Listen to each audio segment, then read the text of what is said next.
الخلق العظيم وعلى آله الذين قاموا بنصرة الدين القديم.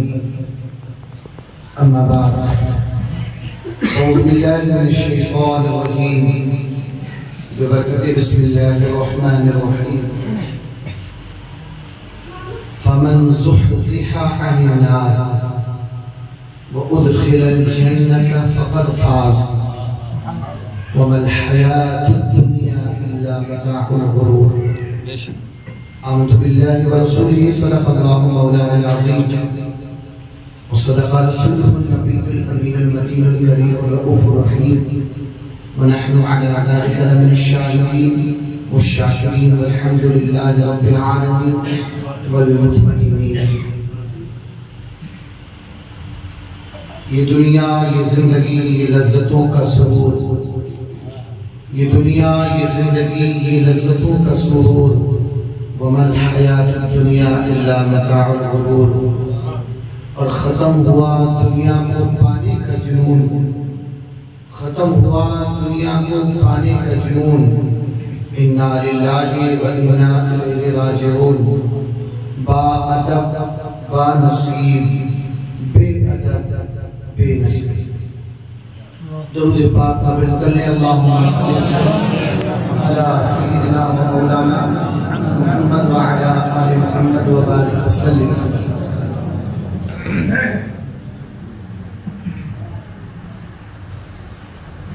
عزیز مکرم، برادر محترم، حضرت علامہ مولانا حافظ قاری محمد سرفراز صاحب قبلہ اپنے والد محترم کے ساتھ اس بارگاہ میں جانے کے لیے بالکل تیار ہے جہاں کی زندگی در اصل زندگی ہوتی ہے. وہاں موت بھی آئے تو زندگی سے کم نہیں، مل جائے وہاں کا ایک لمحہ تو ہزاروں سال جینے سے بہتر ہے. یہاں سمپل سی بات ہے، بات کوئی بھی ہو، کسی کی بھی ہو، کیسی بھی ہو، پیر ہو، مرید ہو، استاد ہو، شاگرد ہو، جہاں ہو، معاملات ہو، حالات ہو، واقعات ہو، اگر اسے کسی اعتبار سے عزت ملتی ہے تو نسبت سے ملتی ہے. بغیر نسبت کے کوئی شے ممتاز نہیں ہوتی، اس کے اندر عزت نہیں ہوتی. اگر ہمارے پاس عزت ہے تو ہمارے پاس بھی نسبت ہے. آپ عزت والے ہیں تو آپ اس پاس بھی نسبت ہے. اس مسجد کو عزت ہے تو اس کے پاس بھی نسبت ہے. اس زمین کو نسبت ہے تو اس زمین کو عزت ہے تو اس زمین کو بھی نسبت ہے. اسی طریقے سے جب بات ہو مکہ کی، جب بات ہو مدینے کی، جب بات ہو حرمین کی، تو یقیناً اس زمین کا کیا معاملہ ہوگا، اس مقام، اس مکین کا کیا معاملہ ہوگا کہ جس کو ہمارے اور آپ کے قدم سے نسبت نہیں ہوئی، تمام نبیوں کے سردار کے قدم سے نسبت ہوئی. اس کا معاملہ کیا ہوگا، وہ معاملہ کس طور پر ہوگا، کیسے ہوگا کہ جس کے لیے خود پروردگار نے کلام پاک میں صاف لفظوں میں اعلان فرما دیا، لا اقسم بہذا البلد. پتہ کیا چلا، مکہ معظمہ بنا، مدینہ منورہ بنا، غار ثور پاک ہوا، حرا کے اندر وہ تابشی آئی، چاند کے اندر وہ چاندنی آئی، سورج کے اندر وہ روشنی آئی، حلیمہ کے اندر وہ چاند کا ٹکڑا ہونا پایا گیا. یہاں تک کہ پیدائش کی جگہ پر وہیں پر سورج کا نکلنا بھی ہوا، چاند کا ٹکڑا بھی ہونا ہوا، چاند سے کھیلنا حلیمہ کے گھر پہ ہوا. پتا کیا چلا، یہ تمام عزت کی جگہ سے ہوئی، تمام یہ جگہ ہے، یہ تمام وقت، یہ تمام جہان عزت والے ہو گئے، مگر اسے کسی اور سے نسبت نہیں، مدینے والے آقا سے پتا کیا چلا؟ کسی کو افضلیت ملتی ہے تو نہ شہرت سے ملتی ہے، نہ دولت سے ملتی ہے، نہ رقم سے ملتی ہے، نہ کسی اور اعتبار سے ملتی ہے، مدینے والے آقا کے قدم مبارک۔ اسی لیے تو کہتے ہیں کہ ہمارے لیے سارے صحابہ، ہمارے لیے سارے صحابہ عزت کے لائق، عزت کے حقدار، ہم سب کا احترام کرتے ہیں، مگر جب بات ہو یار غالب، کیونکہ ان کو نسبت، ان کو تو نسبت ہے، ان کے کندھے مبارک کو بھی نسبت ہے، ان کے کندھے مبارک کو بھی نسبت ہے۔ لوگ کہتے ہیں کہ ان کے قدم غوث پاک پر لگ جائے، جب ایک قدم مبارک غوث پاک پر لگ جائے تو وہ مہر بن جائے تمام ولیوں کے سردار کی۔ تو جہاں دونوں قدم مبارک ہو، دونوں قدم مبارک ہو تو وہ سند، وہ مہر بن جاتی ہے تمام انسانوں میں سب سے پہلے بنے۔ اس لیے تو کہتے ہیں ومن زحزح عن النار وادخل الجنة فقد فاز۔ اے لوگوں، یہ مت سوچ لینا کہ تم نے کلمہ پڑھ لیا تو تم کامیاب ہو گئے، اے لوگوں یہ مت سوچ لینا کہ جمعہ کی جمعہ مسجد میں حاضر ہو گئے تو تم کامیاب ہو گئے، اے لوگوں یہ مت سوچ لینا کہ تمہارے پاس، تمہارے گناہوں کے باوجود تمہارے پاس دولتیں آ گئی، تمہارے پاس شہرتیں آ گئی، بلڈنگیں تیار کر لی، تم عزت والے ہو گئے، نام پر ہو گئے تو تم کامیاب ہو گئے، یہاں تک کہ تمہارے چہرے پر نور بھی آ گیا تو تم کامیاب ہو گئے، تمہارے پاس ہر طرح کی آسائشیں آ گئی تو تم کامیاب ہو گئے۔ نہیں، یہ قرآن تو کہہ رہا ہے فمن زحزح عن النار۔ یہ تمام باتیں، یہ تمام اٹکلیں، یہ تمام دعوے دھرے رہ جائیں گے، یہ تمام باتیں، یہ تمام اٹکلیں، یہ تمام دعوے دھرے رہ جائیں گے۔ کامیاب تو وہ ہوگا، کامیاب تو وہ ہوگا کہ جب تک ایک بندہ اپنے آپ کو جہنم سے بچا کر جنت میں داخل نہ کرے، جہنم سے بچا کر جنت میں داخل نہ کرے، تب تک وہ کامیاب ہو ہی نہیں سکتا۔ اللہ نے فرمایا ومن زحزح، جو بچا لے جہنم سے، وادخل الجنۃ، اور اپنے آپ کو جنت میں داخل کر لے، فقد فاز، تب جا کے وہ کامیاب ہوگا۔ قرآن مقدس کے اندر کچھ الفاظ آئے ہیں، ان الفاظ کی گہرائیوں کے اندر اگر آپ دیکھیں گے تو کامیابی کے لیے 3 لفظوں کا استعمال ہوتا ہے، ایک نجاح، ایک فوز، ایک فلاح۔ نجاح کے اندر ٹیمپرری کامیابی ہوتی ہے، فوز کے اندر کامیابی تو رہتی ہے مگر چھوٹے راستے سے بڑی کامیابی ہوتی ہے، اور فلاح کے اندر وہ کامیابی رہتی ہے کہ جس کے بعد اس بندے کا کوئی بگاڑ ہی نہیں سکتا، کوئی بال بیکا بھی نہیں کر سکتا۔ مگر مزے کی یہ بات ہے کہ جو ٹیمپرری کامیابی ہے نجاح، اس لفظ کا ذکر پورے قرآن ہی میں نہیں۔ پتا کیا چلا قرآن ٹیمپرری کامیابی نہیں دیتا، ٹیمپرری کامیابی دینے کے لیے قرآن نہیں آیا۔ سمجھے تو صحیح، سمجھنے کی بات یہ ہے قرآن ٹیمپرری کامیابی نہیں دیتا بلکہ فوز، چھوٹے راستے سے بڑی کامیابی۔ اسی لیے تو میرے مصطفیٰ صلی اللہ علیہ وسلم ارشاد فرماتے ہیں ایک حرف پڑھو گے تو 10 نیکی ملے گی۔ پوچھا گیا کہ اگر ایک حرف پڑھا جائے تو کیا کاف الگ ہے، ہاں الگ ہے، یا الگ ہے، عین الگ ہے، صاد الگ ہے؟ تو نبی نے فرمایا ہاں، کاف پڑھو گے 10 نیکی، ہاں پڑھو گے 10 نیکی، یا پڑھو گے 10 نیکی، عین پڑھو گے 10 نیکی، صاد پڑھو گے 10 نیکی۔ پتا کیا چلا؟ چھوٹا راستہ ہے، چھوٹا راستہ ہے، کامیابی بڑی ہے۔ اور وہیں پر کہا گیا، وہی اسی اعتبار سے اسی لفظ کا اس آیت کے اندر ذکر ہوا، فقط فاز، کامیاب، یعنی پتہ کیا چلا ہمیں لمبا ریس نہیں کرنا ہے، لمبا ریس نہیں کرنا ہے، بلکہ مختصر سی زندگی کے اندر صرف ایک کام کرنا ہے، اپنی نسبت کو مضبوط اپنے نسبت کو مضبوط کر لینا ہے۔ اور جب وہ نسبت ہوگی تو یقین جانے وہاں پہ غریب نوازی بھی آئے گا۔ میں لے چل رہا ہوں اس بات کی طرف، پہلے اس جملے پر غور کر لیں، وہاں پر غریب نوازی بھی آئے گی، امام احمد رضا کے ذریعے سے سلیقہ امامت بھی آئے گا،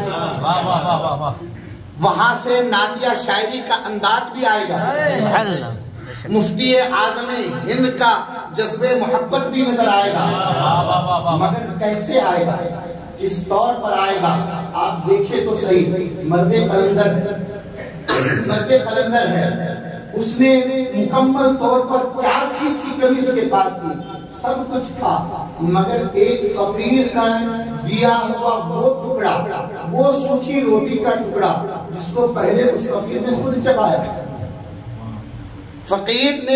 خود چبایا، پھر اس کے بعد پھر دیا کھانے کے لیے۔ اب وہ منع نہیں کیا، کیونکہ ہم اور آپ نہیں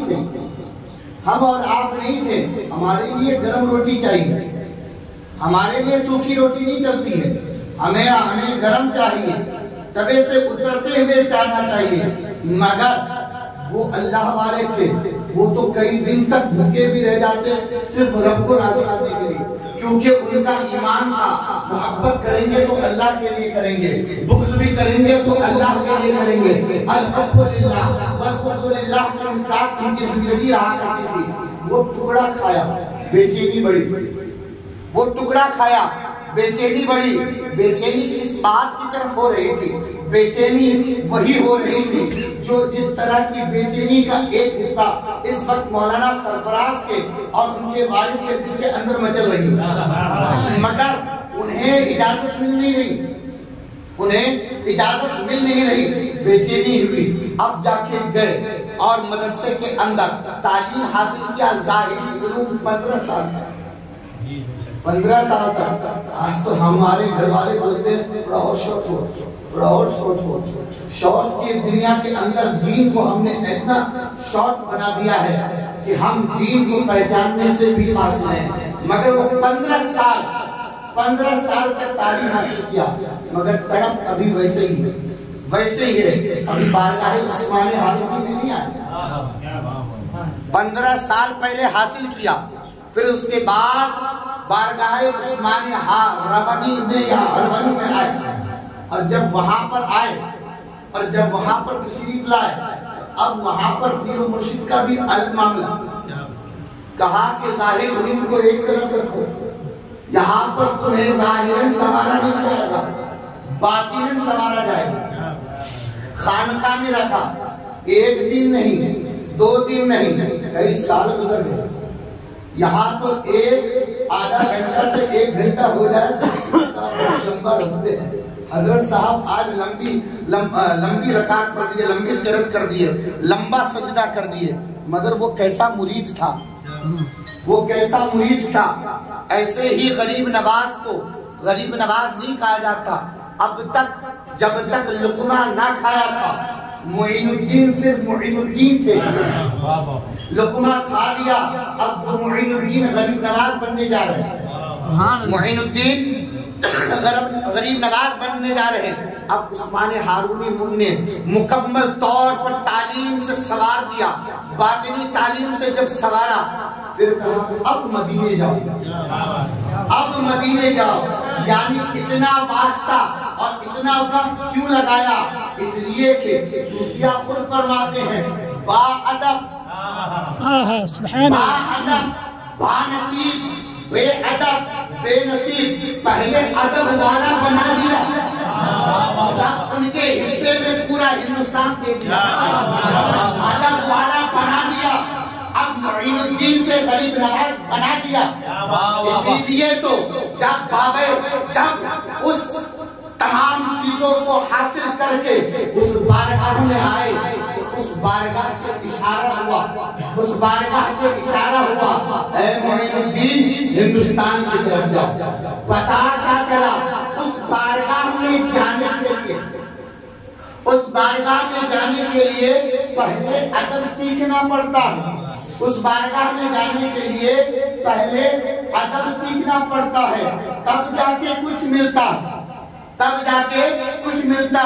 اور جب کچھ مل جاتا ہے, دوسری بات ایک اعتبار سے اگر علم بھی حاصل کیا ہو تو اس بارگاہ میں جایا جاتا ہے تو علم کو سنوارا جاتا ہے.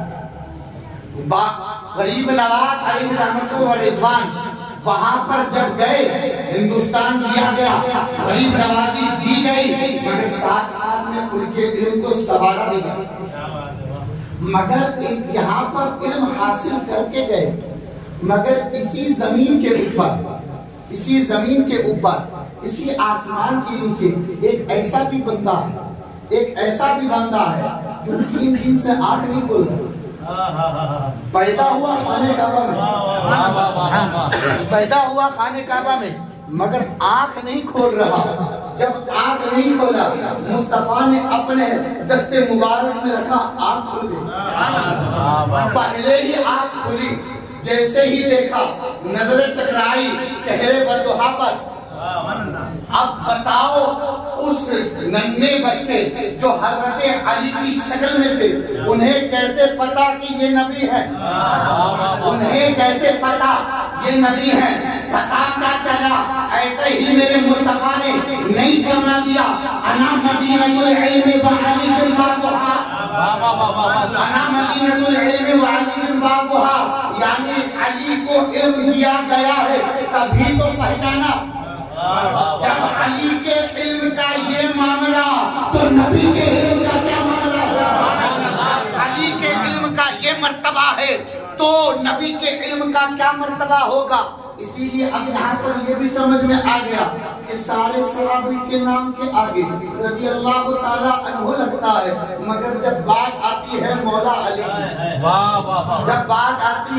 مولا علی کی, تو وہاں پر بات صرف حضرت علی رضی اللہ تعالیٰ عنہ نہیں کہتے, بلکہ حضرت علی کرم اللہ وجہہ کہتے ہیں. کیا مطلب ہوا؟ مطلب یہ ہوا ان کے چہرے کو اللہ اور مکرم بنائے. کیوں بنائے؟ کیونکہ انہوں نے سب سے پہلے جو چہرہ دیکھا وہ چہرے بدوحا کی یاد نہیں.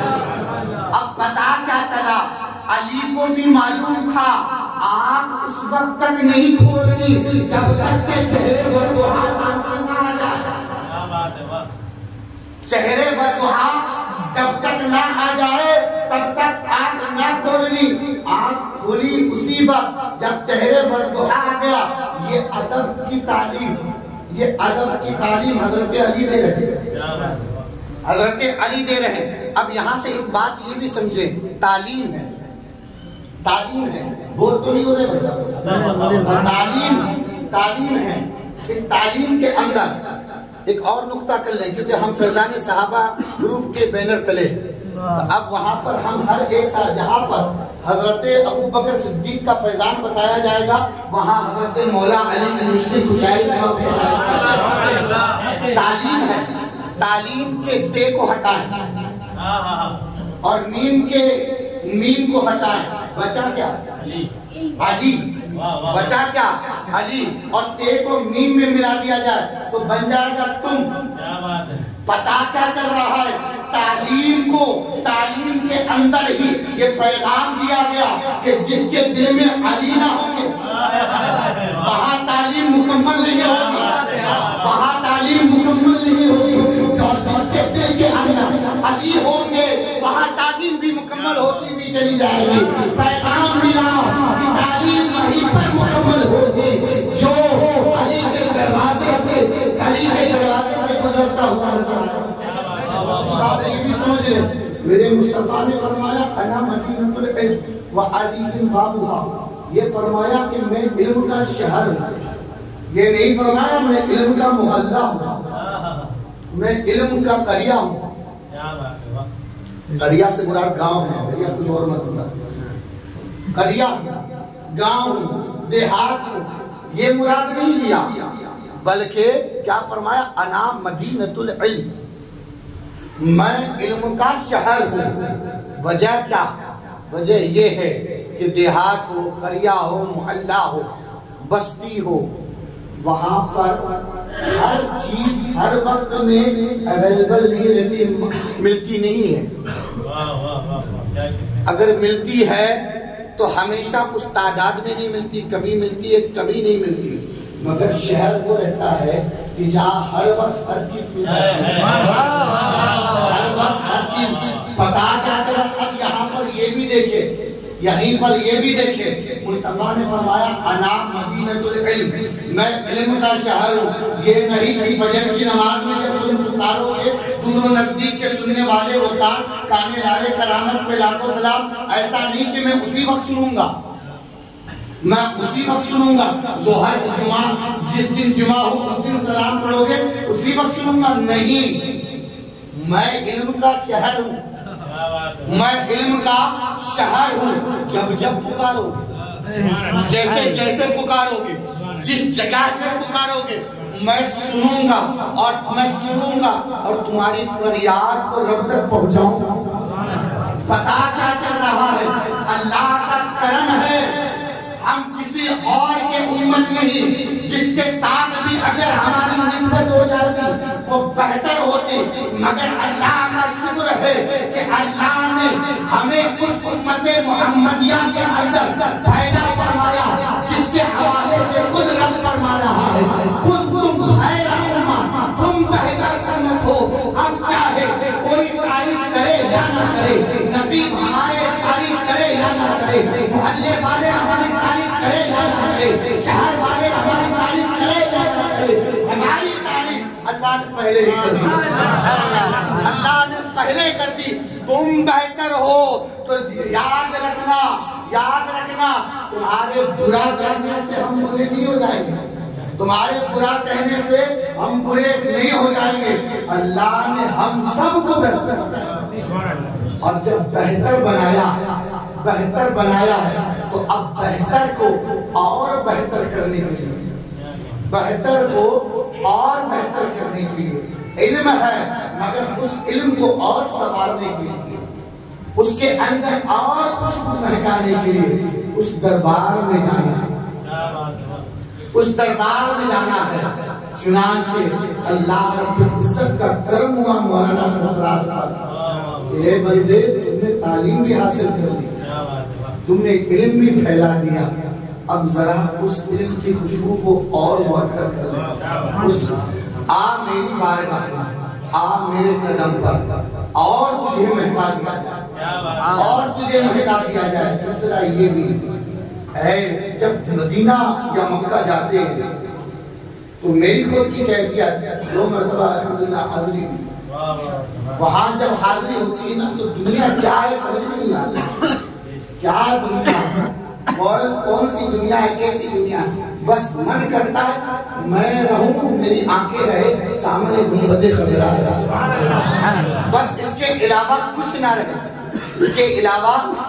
رہے، بس یہی رہتی ہے. تو وہاں پر جب بندے کو بلایا جاتا ہے نا تو بلایا جا رہا ہے، اے میاں آؤ دنیا کو ایک طرف رکھ کر آؤ. اب یہاں پر اب تک تم نے علوم ظاہری حاصل کیا ہے، ہمارے قدموں میں آ جاؤ، علوم باطنی سے نواز